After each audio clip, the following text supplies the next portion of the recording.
Ça pulse, mon coco. Là, j'ai oublié de mettre en route un moment. Il y a 50 litres de 1448 plus 50 litres d'azote liquide dans la ligne. Et l'autre jour, j'ai mis 50 unités en plein, juste avant la pluie, ou sous la pluie. Et normalement, il n'y aura pas d'autre passage d'azote.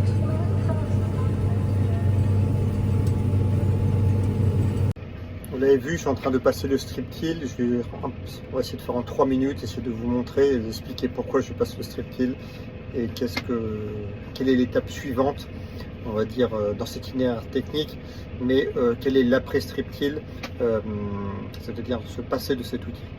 Donc pour rappel, un bon strip till c'est quoi? Des roues de jauge devant, un disque turbo ouvreur, des chasse-débris idéalement flottants, ceux-là ne le sont pas en flottant, ça serait bien mieux, une dent pour ouvrir, des disques qui gardent le flux de terre. S'ils sont trop en arrière, ça ne marche pas, il faut qu'ils soient assez en avant, qui gardent bien 100% du flux de terre, et ils sont réglés avec un angle légèrement fermé par rapport à devant. Et là, le système de roue squelette, c'est en lien avec votre type de terroir. En argile, on n'utilise pas des roues de la même façon qu'en terrain sableux ou limoneux. Au niveau du rendu, on a des lignes comme ça, vous voyez, ça fait un léger billon.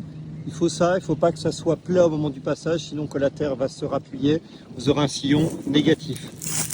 Là, on se retrouve avec un terrain qui pourrait être plus fin. Si la terre est encore plus ressuyée, on pourrait faire très fin, il faudrait laisser sécher encore quelques temps, les annonces de la pluie. Là, le but, même si c'est pas parfait, il y a un tout petit peu de motte, il y a un peu de motte sur le dessus. Le but, c'est de laisser blanchir et soit de venir semer directement dessus, soit de venir passer le rouleau. J'utilise un strip till parce que mon semoir monograine n'est pas capable de venir semer en direct. C'est prévu à moyen terme de m'équiper, mais en attendant, j'ouvre mes lignes et j'écarte tous les résidus pour que mon monograine tout à fait classique, un vieux NG+ qui a 26 ans, soit capable de venir semer.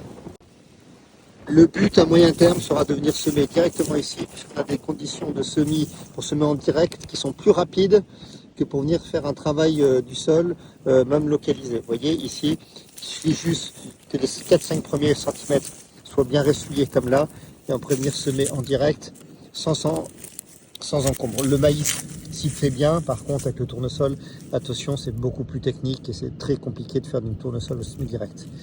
Donc là, ma limite, pourquoi je passe le strip till aujourd'hui alors que les sols sont prêts pour semer une culture de printemps en direct, c'est simplement une limite matérielle, ça n'a rien en lien avec une compaction de sol ou ce genre de choses. Il y a une autre parcelle où je veux faire du strip till où il y a des tonnes à lisier qui sont passées un peu lourdes, là oui je préfère venir faire le strip till même si